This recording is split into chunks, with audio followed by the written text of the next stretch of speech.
അനുഗ്രഹിക്കപ്പെട്ട നല്ല സമയത്തിനായി ഞാൻ ദൈവത്തെ സ്തുതിക്കുന്നു, സ്തോത്രം ചെയ്യുന്നു. ദൈവവചനം ശ്രവിച്ചുകൊണ്ടിരിക്കുന്ന എല്ലാ ദൈവമക്കൾക്കും വീണ്ടും വരാമെന്ന് അരുളി ചെയ്തവനായ കർത്താവായ യേശു ക്രിസ്തുവിൻ്റെ ധന്യനാമത്തിൽ ഞാൻ എൻ്റെ സ്നേഹവന്ദനം അറിയിക്കുന്നു. ഇന്ന് നാം പഠിക്കുവാൻ തുടങ്ങുന്നത് 145 സങ്കീർത്തനമാണ്. 145 സങ്കീർത്തനം 1-ാം വാക്യത്തിൽ എൻ്റെ രാജാവേ എന്ന വാക്കുകൾ കാണുവാൻ കഴിയും. രാജാവ് എന്നാൽ ഭരിക്കുന്നവൻ, പോറ്റിപ്പുലർത്തുന്നവൻ എന്നെല്ലാം അർത്ഥം കൊടുത്താലും തെറ്റില്ല. വേറെയും അർത്ഥങ്ങൾ രാജാവ് എന്ന വാക്കിന് കണ്ടേക്കാം. എവിടെ പോകണം, എന്ത് കഴിക്കണം, എന്ത് ഉടുക്കണം, എങ്ങനെ സംസാരിക്കണം എന്ന് തുടങ്ങി ഒരു മനുഷ്യന് നിത്യതയിൽ ദൈവരാജ്യത്തിൽ എത്തും വരെ ഭൂമിയിലായിരിക്കുമ്പോൾ നല്ല ആലോചനയും മാർഗനിർദ്ദേശങ്ങളും ഭക്ഷണവും തരുന്നവനും സർവ്വ ആശ്വാസവും എല്ലാ ആവശ്യങ്ങളും നിറവേറ്റി തരുന്നവനും ആയവനാണ് രാജാവായ യഹോവ അഥവാ കർത്താവായ യേശു ക്രിസ്തു. നാം അനുവദിച്ചാൽ മാത്രമേ കർത്താവായ യേശു ക്രിസ്തു നമ്മുടെ കൺട്രോൾ അഥവാ നിയന്ത്രണം ഏറ്റെടുക്കുകയുള്ളൂ. ന്യായാധിപന്മാരുടെ പുസ്തകം 21-ാം അധ്യായം 25-ാം വാക്യത്തിൽ ഇപ്രകാരം രേഖപ്പെടുത്തിയിരിക്കുന്നു: ആ കാലത്ത് രാജാവില്ലായിരുന്നു, ഓരോരുത്തൻ തനിക്ക് ബോധിച്ചതുപോലെ ജീവിച്ചു. യേശു നമ്മുടെ രാജാവാകുമ്പോൾ നമുക്ക് ബോധിച്ചതുപോലെ ജീവിക്കുവാൻ കഴിയുകയില്ല. നാം എപ്രകാരം ജീവിക്കണം എന്നതിന് വ്യക്തമായ മാർഗനിർദ്ദേശങ്ങൾ ബൈബിളിൽ രേഖപ്പെടുത്തിയിരിക്കുന്നു. നാം ബൈബിൾ വായിക്കുകയും ദൈവം ഇഷ്ടപ്പെടുന്ന നാം നടക്കേണ്ട പാതയിൽ കൂടി മാത്രം യാത്ര ചെയ്യുകയും ചെയ്ത് ജീവിച്ചാൽ നിശ്ചയമായും ദൈവം നമ്മിൽ പ്രസാദിക്കുകയും സകല പ്രതികൂലങ്ങളിൽ നിന്നും യേശു നമ്മെ രക്ഷിക്കുകയും ചെയ്യും. ആകയാൽ കർത്താവായ യേശു ക്രിസ്തുവിനെ നമ്മുടെ ഹൃദയം ഭരിക്കുന്ന രാജാവായി നമുക്ക് സ്വീകരിക്കാം. എനിക്ക് ബോധിച്ച ഒരു പുരുഷനെ ഞാൻ കണ്ടെത്തിയിരിക്കുന്നു, അവൻ എൻ്റെ ഹിതമെല്ലാം ചെയ്യും എന്ന് അപ്പോസ്തല പ്രവൃത്തികൾ 13-ാം അധ്യായം 22-ാം വാക്യത്തിൻ്റെ അവസാന ഭാഗത്തും, തനിക്ക് ബോധിച്ച ഒരു പുരുഷനെ യഹോവ അന്വേഷിച്ചിട്ടുണ്ട്, അവനെ യഹോവ തൻ്റെ ജനത്തിന് പ്രഭുവായി നിയമിച്ചിരിക്കുന്നു എന്ന് 1 ശമൂവേൽ 13-ാം അധ്യായം 14-ാം വാക്യത്തിൻ്റെ അവസാന ഭാഗത്തും രേഖപ്പെടുത്തിയിരിക്കുന്നു. ഇശായിയുടെ മകനായ ദാവീദിനെ കുറിച്ച് യഹോവ ശമൂവേലിനോട് പറയുന്ന വാക്കുകളാണ് നാം കേട്ടത്. നാം ദൈവം ഇഷ്ടപ്പെടുന്ന ജീവിത രീതി അഥവാ ലൈഫ് സ്റ്റൈൽ സ്വീകരിച്ചാൽ മാത്രമേ യേശു ക്രിസ്തു നമ്മെ ഭരിക്കുകയുള്ളൂ. യേശു നമ്മെ ഭരിക്കുന്നില്ലെങ്കിൽ നാം സാത്താൻ്റെ നിയന്ത്രണത്തിൽ ആയിത്തീരുന്നു. 2 യജമാന്മാർ മാത്രമേ ഭൂമിയിലും സ്വർഗത്തിലുമുള്ളൂ. സ്വർഗത്തിലെ യജമാനനാണ് കർത്താവായ യേശു ക്രിസ്തു. അവന് സ്വർഗത്തിലും ഭൂമിയിലുമുള്ള സകല അധികാരവും ഉള്ളവനാണെന്ന് മത്തായി എഴുതിയ സുവിശേഷം 28-ാം അധ്യായം 18-ാം വാക്യത്തിൽ രേഖപ്പെടുത്തിയിരിക്കുന്നു. സാത്താനുള്ള അധികാരം ലോകത്തിന്മേലാണെന്ന് നാം ഓർക്കണം. സകല അശുദ്ധിയുടെയും ഫാഷൻ്റെയും വെറിക്കൂത്തുകളുടെയും മ്ലേച്ഛതകളുടെയും മേൽ അധികാരമുള്ളവനാണ് ദൈവത്തിൻ്റെ പ്രതിയോഗിയായ സാത്താൻ. ഈ പറഞ്ഞ ഏതെങ്കിലും കാര്യത്തിൽ നാം തൽപരനാണെങ്കിൽ അതിന്മേൽ അധികാരമുള്ള സാത്താൻ നമ്മുടെ അനുവാദം കൂടാതെ തന്നെ ഭരണം നടത്തും. സമാധാന നഷ്ടവും മാനനഷ്ടവും ദുഷ്കീർത്തിയും നിത്യനരകവുമായിരിക്കും അനന്തരഫലം. യേശു ക്രിസ്തു നമ്മെ ഭരിച്ചാൽ നദി പോലെ സമാധാനം നമ്മുടെ ഹൃദയത്തിൽ നിറയും. പ്രത്യാശയാൽ യേശു നമ്മെ നിറയ്ക്കും.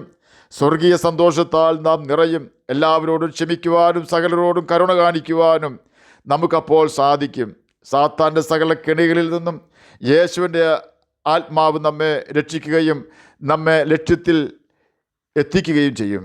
ഇതിനെല്ലാം നാം ചെയ്യേണ്ടത് ഒന്ന് മാത്രം: യേശു ക്രിസ്തു തന്നിരിക്കുന്ന കൽപ്പനകൾ അനുസരിക്കുക എന്നതാണത്. ശിംശോനെ ദൈവം ഭരിച്ചിരുന്നപ്പോൾ അവൻ എവിടെ ചെന്നാലും ശത്രുവിനെ കീഴടക്കുമായിരുന്നു. ദൈവം അവന് വേണ്ടി യുദ്ധം ചെയ്തിരുന്നു. തൻ്റെ തലമുടി ക്ഷൗരം ചെയ്യരുതെന്ന കൽപ്പന ശിംശോൻ അനുസരിക്കണമായിരുന്നു. ദൈവം ശിംശോനെ ഭരിച്ചിരുന്നപ്പോൾ തന്നെ അവൻ ഫിലിസ്ത്യ കന്യകയെ വിവാഹം കഴിക്കുവാനായി തിമ്നയിലേക്ക് പോയി. ഇസ്രയേൽ ജനങ്ങളിൽ ഒരു നാസീർ വ്രതക്കാരൻ ഇസ്രയേൽ കന്യകയെ മാത്രമേ വിവാഹം കഴിക്കാവൂ എന്ന പ്രമാണം ലംഘിച്ചുകൊണ്ടാണ് അവൻ മുന്നേറിയത്. അവൻ്റെ യാത്രയെ തടയുവാൻ എന്നോണം ഒരു സിംഹം അവനെ എതിരിട്ടു. എന്നിട്ടും ശിംശോൻ പിന്തിരിഞ്ഞില്ല. ആ യാത്ര അവനെ പ്രതിസന്ധിയിലാക്കുകയും ചെയ്തു. നമ്മെ യേശു ഭരിക്കുമ്പോൾ യേശു പറഞ്ഞു തരുന്ന നല്ല ഉപദേശങ്ങൾ നാം അനുസരിക്കുന്നുണ്ട് എന്ന് ഉറപ്പുവരുത്തണം. നാസീർ വ്രതക്കാരനായ ശിംശോൻ വീണ്ടും ഒരു വേശ്യയെ വിവാഹം കഴിച്ചു. അതും ഇസ്രയേൽ മക്കൾക്ക് ദൈവം കൊടുത്ത ന്യായപ്രമാണ ലംഘനമാണ്. നിന്റെ ദേശത്ത് വേശ്യന്മാർ ഉണ്ടായിരിക്കരുത് എന്ന് ന്യായപ്രമാണത്തിൽ ദൈവം കൽപ്പിച്ചിരുന്നു. വീണ്ടും അവൻ 3-ാമത്തെ വിവാഹം കഴിച്ചു. ഈ പ്രാവശ്യം അവൻ വിവാഹം കഴിച്ചത് ദലീലയെയാണ്. അനേകം നുണകൾ ശിംശോൻ പറഞ്ഞു. അതെല്ലാം തൻ്റെ ഭാര്യയെ പ്രസാദിപ്പിക്കുവാനായിരുന്നിരിക്കാം. അനേകം പാപങ്ങൾ നാസീർ വ്രതക്കാരനായ ശിംശോൻ ചെയ്തതിനാൽ അവൻ്റെ ശക്തിയുടെ രഹസ്യം വെളിപ്പെടുത്തുവാൻ തക്കവണ്ണം അവൻ മാനസികമായി പ്രതിസന്ധിയിലാവുകയും തൻ്റെ തലയിലെ ജടയെക്കുറിച്ച് ദലീലയ്ക്ക് അറിവ് കൊടുക്കുകയും ചെയ്തു. ദലീല അവനെ കിടത്തിക്കൊണ്ട് ശിംശോൻ്റെ തലയിലെ 7 ജടയും മുറിച്ചു മാറ്റി. അവനെ ഭരിച്ചിരുന്ന രാജാതിരാജാവായ യഹോവ ശിംശോനെ ഭരിക്കുവാൻ അഥവാ നിയന്ത്രിക്കുവാൻ കഴിയാതിരുന്നതിനാൽ അവനെ വിട്ടുപോയി. ശിംശോൻ്റെ തുടർന്നുള്ള ജീവിതം വേദനാജനകമായിരുന്നു. കാരണം അവൻ്റെ ഭരണാധികാരിയായി സാത്താൻ അവൻ്റെ ചുമതല ഏറ്റെടുത്തു. സാത്താൻ അവൻ്റെ കർത്തൃത്വം ഏറ്റെടുത്ത് കഴിഞ്ഞപ്പോൾ ഇനി ഒരിക്കലും ശിംശോൻ ദൈവത്തെങ്കിലേക്ക് മടങ്ങിപ്പോകാതിരിക്കുവാൻ അവൻ്റെ 2 കണ്ണും കുത്തിപ്പൊട്ടിച്ചു. യേശുവിന് നമ്മെ ഭരിക്കുവാൻ അനുവദിക്കാതെ നാം ലോക ഇമ്പങ്ങൾക്കൊപ്പം ജീവിച്ചാൽ, പാപത്തിൽ രസിക്കുവാൻ നമ്മുടെ സമയം നീക്കിവെച്ചാൽ, ദൈവവചനം അനുസരിക്കാതെ ജീവിച്ചാൽ നമ്മെയും സാത്താൻ കർത്തൃത്വം നടത്തും എന്ന യാഥാർത്ഥ്യം നാം മറന്നു പോകരുത്. സാത്താൻ നമ്മെ കർത്തൃത്വം നടത്തുവാൻ തുടങ്ങിയാൽ ആദ്യം തന്നെ അവൻ നമ്മുടെ അകക്കണ്ണ് അഥവാ ഹൃദയദൃഷ്ടി തകർത്ത് കളയും. നാം ശേഷം മനുഷ്യരെ പോലെ ദൈവഭയമില്ലാത്തവരും പാപത്തിൻ്റെ പുറകെ പോകുന്നവരുമായി തീരും. നിത്യതയെക്കുറിച്ചുള്ള നമ്മുടെ ദൂരക്കാഴ്ച നഷ്ടമായി പോകും. രണ്ടാമതായി സാത്താൻ ശിംശോനിൽ നടത്തിയത് അവനെ ചെമ്പു ചങ്ങലയിൽ ബന്ധിച്ചു എന്നതാണ്. അപ്പോൾ ശിംശോൻ്റെ സ്വാതന്ത്ര്യം നഷ്ടമായി. ഇപ്പോൾ ശിംശോന് ദൈവസന്നിധിയിൽ ചെല്ലുവാനോ ദൈവത്തിൻ്റെ വചനം കേൾക്കുവാനോ ദൈവത്തിൻ്റെ അത്ഭുതങ്ങൾ കാണുവാനോ അനുഭവിക്കുവാനോ ഉള്ള സ്വാതന്ത്ര്യമോ കാഴ്ചയോ ഇല്ലാതായി. ശിംശോൻ മഹാശക്തനായിരുന്നു. എന്നാൽ അവൻ്റെ ഭോഷ്കും അനുസരണക്കേടും ന്യായപ്രമാണ ലംഘനവും തൻ്റെ വാഴ്ച കാത്തുകൊള്ളാത്ത സ്വഭാവവും മൂലം ഇന്ന് അവനൊരു ബാല്യക്കാരൻ ചെമ്പു ചങ്ങലയിൽ ബന്ധിച്ചുകൊണ്ട് നിയന്ത്രിക്കുകയാണ്. ബാല്യക്കാരൻ അനുവദിക്കുന്ന സ്ഥലത്തേക്ക് മാത്രമേ ശിംശോന് യാത്ര ചെയ്യുവാൻ കഴിയുകയുള്ളൂ. മൂന്നാമതായി അവൻ തൻ്റെ പ്രതിയോഗിയുടെ മുമ്പിൽ കളിക്കേണ്ടിയും വന്നു. ന്യായാധിപന്മാരുടെ പുസ്തകം 13, 14, 15, 16 വരെയുള്ള അധ്യായങ്ങളിലാണ് ശിംശോൻ്റെ ചരിത്രം രേഖപ്പെടുത്തിയിരിക്കുന്നത്. നാൾ തോറും ഞാൻ നിന്നെ വാഴ്ത്തും, ഞാൻ നിന്റെ നാമത്തെ എന്നേക്ക് സ്തുതിക്കും എന്നാണ് 145 സങ്കീർത്തനം 2 വാക്യത്തിൽ രേഖപ്പെടുത്തിയിരിക്കുന്നത്. ദൈവത്തെ ശരിയായി അറിയാവുന്ന ഒരു വ്യക്തിക്ക് മാത്രമേ ജീവിതത്തിൽ നേരിടുന്ന ഏത് പ്രതിസന്ധി ഘട്ടത്തിലും ദൈവത്തെ നാൾ തോറും വാഴ്ത്തുവാനും സ്തുതിക്കുവാനും കഴിയുകയുള്ളൂ. ദാനിയേൽ പ്രവചനം 11 അധ്യായം 37 വാക്യത്തിൽ ഇപ്രകാരം രേഖപ്പെടുത്തിയിരിക്കുന്നു: നിയമത്തിന് വിരോധമായി ദുഷ്ടത പ്രവർത്തിക്കുന്നവരെ അവൻ ഉപായം കൊണ്ട് വഷളാക്കും. എങ്കിലും തങ്ങളുടെ ദൈവത്തെ അറിയുന്ന ജനം ഉറച്ചു നിന്ന് വീര്യം പ്രവർത്തിക്കും. ന്യായപ്രമാണത്തിന് എതിരെ പാപം ചെയ്ത് ജീവിക്കുന്ന വ്യക്തികളെ സാത്താൻ ഉപായം പ്രയോഗിച്ച് വശത്താക്കുകയും അവരെ ഉപയോഗിച്ച് ദൈവത്തിനെതിരെ പ്രവർത്തിപ്പിക്കുകയും ചെയ്യുന്നു. എന്നാൽ തങ്ങളുടെ ദൈവത്തിൻ്റെ കൽപ്പനകൾ പ്രമാണിച്ചുകൊണ്ട് അവനെ സ്നേഹിക്കുന്ന ജനം ഏതെല്ലാം പ്രശ്നങ്ങൾ നേരിട്ടാലും സാത്താൻ്റെ കെണിയിൽ വീഴാതെ ദൈവമുഖത്തേക്ക് നോക്കി ജീവിക്കുകയും ന്യായപ്രമാണം വിട്ട് ഇടത്തോട്ടോ വലത്തോട്ടോ നീങ്ങാതെ ദൈവത്തെ അനുസരിച്ചുകൊണ്ട് ജീവിക്കുകയും ചെയ്യും. ഇങ്ങനെയുള്ള തൻ്റെ മക്കളെ ഉപയോഗിച്ചാണ് ദൈവം സാമ്രാജ്യ ശക്തികളെ നിയന്ത്രിച്ചിരുന്നത്. അതിനുദാഹരണമാണ് ദാനിയേൽ. തൻ്റെ നാട്ടുകാർ പലരും തങ്ങളുടെ പാപം മൂലം ബാബേലിൽ അടിമപ്പണി ചെയ്യുമ്പോൾ ദാനിയേൽ ബാബേൽ സാമ്രാജ്യത്തിൻ്റെ ഭരണാധികാരിയായ നെബൂഖദ്നേസർ രാജാവിനെ ഭരിക്കുകയായിരുന്നു. ദാനിയേൽ പറയുന്നത് മാത്രമേ രാജാവ് കേൾക്കുമായിരുന്നുള്ളൂ. അത് ദൈവത്തെ അനുസരിച്ചുകൊണ്ട് അവനെ സ്നേഹിക്കുന്ന അഥവാ ദൈവത്തെ അറിയുന്ന ജനം ഉറച്ചു നിന്ന് ദൈവത്തെ അനുസരിച്ചുകൊണ്ട് ജീവിക്കുകയും അനേകരെ ദൈവത്തെങ്കിലേക്ക് സാത്താൻ്റെ കിടയിൽ നിന്ന് രക്ഷിച്ച് കൊണ്ടുവരികയും ചെയ്യും. അവർ എല്ലായ്പ്പോഴും ദൈവത്തെ വാഴ്ത്തുകയും സ്തുതിക്കുകയും ചെയ്യും. കാരണം യേശു നമ്മെ തൻ്റെ സ്വന്തം രക്തത്താൽ വിലയ്ക്ക് മേടിച്ചതാണ്. നാം ആരും നമുക്കുള്ളവരല്ല, നമുക്ക് വേണ്ടി വില കൊടുത്ത കർത്താവായ യേശു ക്രിസ്തുവിനുള്ളവരാണ്. നാമും അവനെ നാൾ തോറും സ്തുതിക്കുകയും വാഴ്ത്തുകയും ചെയ്യണം. യഹോവ എല്ലാവർക്കും നല്ലവൻ, തൻ്റെ സകല പ്രവൃത്തികളോടും അവന് കരുണ തോന്നുന്നു എന്ന് 145 സങ്കീർത്തനം 9 വാക്യത്തിൽ രേഖപ്പെടുത്തിയിരിക്കുന്നു. ഇപ്പോൾ ദൈവം എല്ലാവർക്കും നല്ലവനാണ്. കാരണം ജനം മാനസാന്തരപ്പെടുമോ ഇല്ലയോ എന്ന് നോക്കിക്കൊണ്ട് ഓരോരുത്തരുടെയും മരണം വരെ ദൈവം അവരോട് ക്ഷമിക്കുകയും ദീർഘക്ഷമ കാണിക്കുകയും ചെയ്യുന്നു. എന്നാൽ മരിച്ചു കഴിഞ്ഞാൽ ദൈവത്തിൻ്റെ കൽപ്പനകൾ അനുസരിച്ച് ജീവിക്കുന്നവർക്ക് മാത്രമേ ദൈവമക്കൾ എന്ന പദവിയും ദൈവത്തിൻ്റെ കരുതലും പരിപാലനവും നന്മകളും ആശ്വാസവും സമാധാനവും ലഭിക്കുകയുള്ളൂ. ആകയാൽ ദൈവമക്കൾ എന്ന പദവി നാം പാപം ചെയ്യുക വഴി നഷ്ടപ്പെടുത്താതെ ജീവിക്കണം.